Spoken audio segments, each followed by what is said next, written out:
Hello everyone. आज अपन phasor diagram पे another challenging problem solve करेंगे। इस प्रॉब्लम में अपने को एक एसी सर्किट दिया हुआ है।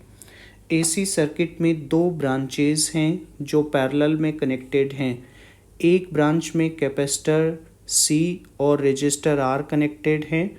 दूसरी ब्रांच में इंडक्टर एल और रेजिस्टर आर कनेक्टेड हैं। दोनों ही ब्रांचेस को अपन ने एक एसी वोल्टेज सोर्स से कनेक्ट कर दिया है। इस सर्किट में तीन एमीटर दिए हुए हैं, A1, A2, A3। तीनों एसी एमीटर्स की रीडिंग अपने को सेम दी हुई है। दोनों रेजिस्टर आइडेंटिकल हैं। इनका रेजिस्टेंस 100 ओम दिया हुआ है। अपने को पता करना है इंडक्टर का इंडक्टेंस L कितना है और कैपेसिटर का कैपेसिटेंस C कितना है। तो चलिए दोनों वैल्यू अपन कैलकुलेट करते हैं। सबसे पहले अपन एमीटर करंट्स के बीच में फेज रिलेशनशिप स्टडी करेंगे। मैं सर्किट करंट को I1 से डिनोट कर देता हूँ। कैपेसिटर वाली ब्रांच में करंट को I2 से और इंडक्टर वाली ब्रांच में करंट को I3 से डिनोट कर देता हूँ। किरचॉफ करंट लॉ से अपन ये लिख सकते हैं I1 is equal to I2 plus I3। ये रिलेशनशिप तो इंस्टेंटेनियस वैल्यूज़ के लिए है। फेजर्स के लिए मैं ये लिख सकता हूँ करंट I1 का फेजर यानी I1 vector is equal to current I2 का फेजर प्लस करंट I3 का फेजर। अपने को ये भी दिया हुआ है कि तीनों एसी एमीटर्स की रीडिंग इक्वल है, यानी I1, I2, I3 की RMS वैल्यूज़ इक्वल हैं। तो मैं ये लिख सकता हूँ I1 is equal to I2 is equal to I3। Triangle law of vector addition से अगर मैं I1, I2, I3 को लेकर एक ट्रायंगल बनाऊं तो ये इक्विलेटरल ट्रायंगल बनेगा, जिसमें I2 और I3 इक्विलेटरल ट्रायंगल की दो साइड्स को सेम ऑर्डर में रिप्रेजेंट करेंगी। मैं इनको यहाँ पे दिखा रहा हूँ। ये करंट I2 है,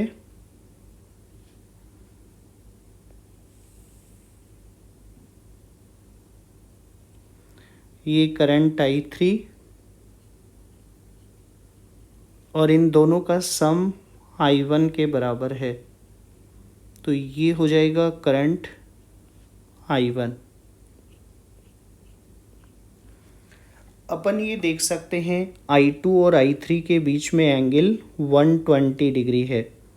क्योंकि ये इक्विलेटरल ट्रायंगल है तो इसका हर एक जो एंगल है वो 60 डिग्री होगा।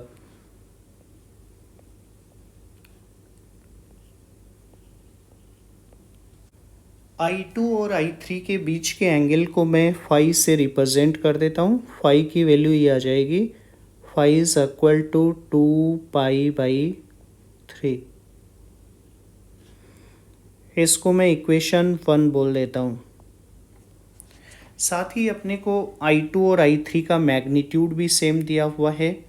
अगर मैं I2 का मैग्नीट्यूड इस डायग्राम से लिखूँ, कैपेसिटर वाली ब्रांच में करंट की RMS वैल्यू अपने को लिखनी है, तो ये हो जाएगा अप्लाइड वोल्टेज की RMS वैल्यू डिवाइडेड बाय इस ब्रांच का इम्पीडेंस। इसका इम्पीडेंस हो जाएगा √R² plus XC²। Similarly inductor वाली ब्रांच में करंट की RMS वैल्यू ये रहेगी V/, इंडक्टर वाली ब्रांच का इम्पीडेंस जो हो जाएगा √R² प्लस XL²। अपने को I2 और I3 इक्वल दिए हुए हैं। I2 is equal to I3। तो अपन ये कंक्लूड कर सकते हैं, अगर मैं इन दोनों इक्वेशंस को इक्वेट करूं तो XL is equal to XC। ये अपने पास अनोदर रिजल्ट आ गया है, यानी कैपेसिटर का रिएक्टेंस और इंडक्टर का रिएक्टेंस इक्वल होगा। कैपेसिटर का रिएक्टेंस होता है 1/ωc, इंडक्टर का रिएक्टेंस होता है ओमेगा एल। नेक्स्ट अपन सर्किट के लिए फेजर डायग्राम ड्रॉ करते हैं। फेजर डायग्राम ड्रॉ करते वक्त मैं अप्लाइड वोल्टेज को रेफरेंस फेजर मान लेता हूँ। तो अप्लाइड वोल्टेज का फेजर अपन हॉरिजॉन्टल डायरेक्शन में ड्रॉ करेंगे। मैं इसको इधर की ओर ड्रॉ कर देता हूँ। एसी वोल्टेज का फेजर ये है V। अब ध्यान दीजिएगा, जो कैपेसिटिव ब्रांच है उसमें अपन ये देखेंगे करंट लीड कर रही होगी वोल्टेज के रिस्पेक्ट में। तो मैं कैपेसिटिव ब्रांच में अपन ने करंट को I2 से डिनोट किया था। I2 का जो फेजर अपन ड्रॉ करेंगे वो अप्लाइड वोल्टेज के फेजर से लीड कर रहा होगा। कितने एंगल से लीड करेगा वो अपन यहाँ पे देखेंगे। तो पहले मैं I2 का फेजर ड्रॉ कर देता हूँ। I2 का फेजर अपन इधर की ओर ड्रॉ करेंगे। ये I2 का फेजर हो गया। इंडक्टिव ब्रांच में अपने को ये पता है करंट जो है वो लैग कर रही होती है वोल्टेज के रिस्पेक्ट में। तो I3 का फेजर अप्लाइड वोल्टेज के फेजर के रिस्पेक्ट में लैग कर रहा होगा। इसको मैं इधर की ओर ड्रॉ कर देता हूँ। I2 और I3 इन दोनों फेजर्स की लेंथ इक्वल है और इनके बीच में जो टोटल एंगल है ये पूरा एंगल है, ये अपन ने अभी पता किया है। इसकी वैल्यू अपने पास ये थी 2π/3। अब ध्यान दीजिएगा, मैं कैपेसिटिव ब्रांच पे आता हूँ। कैपेसिटिव ब्रांच में एक रेजिस्टर है और एक कैपेसिटर है। रेजिस्टर पे वोल्टेज ड्रॉप करंट की ही डायरेक्शन में होगा। तो रजिस्टर R पे जो वोल्टेज ड्रॉप होगा उसको अपन I2 की डायरेक्शन में ही दिखा देते हैं। मैं इसको इधर की ओर दिखा रहा हूँ।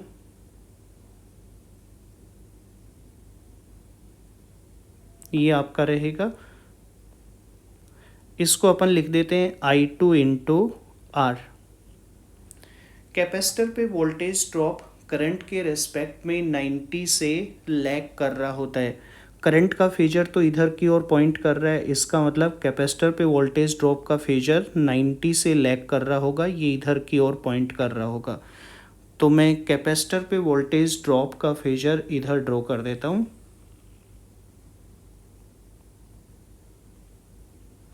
ये हो जाएगा I2 × XC। मान लेते हैं ये वाला एंगल φ1 है। φ1 की वैल्यू अपन अभी कैलकुलेट करेंगे। सेम तरीके से मैं इंडक्टिव ब्रांच पे आता हूँ। इंडक्टिव ब्रांच में एक रेजिस्टर है। रेजिस्टर पे वोल्टेज ड्रॉप करंट की ही डायरेक्शन में होता है। तो R के ऊपर जो वोल्टेज ड्रॉप होगा वो मैं I3 की डायरेक्शन में ही दिखा देता हूँ। इसको इधर की ओर दिखा रहा हूँ।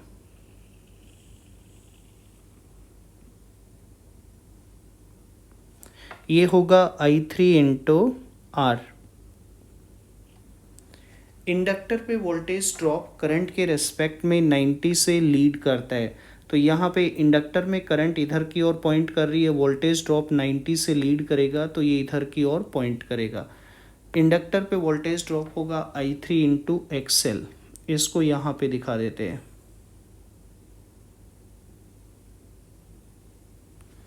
ये होगा I3 × XL। अब I3V के साथ जो एंगल बनाएगी इसको मैं यहाँ पे φ2 से डिनोट कर देता हूँ। इस डायग्राम में अगर अपन देखें तो tan φ1 की वैल्यू तो ये आ जाएगी। tan φ1 is equal to I2 XC upon I2 R। I2 तो कट जाएगा, ये आएगा XC upon R। Similarly tan φ2 की वैल्यू निकालेंगे तो tan φ2 आ जाएगा I3 XL upon I3 R। यहाँ भी I3 कट जाएगा, ये आ जाएगा XL अपॉन R। अब चूंकि XC की वैल्यू XL के बराबर है, अपन ये कह सकते हैं tan phi 1 is equal to tan phi 2।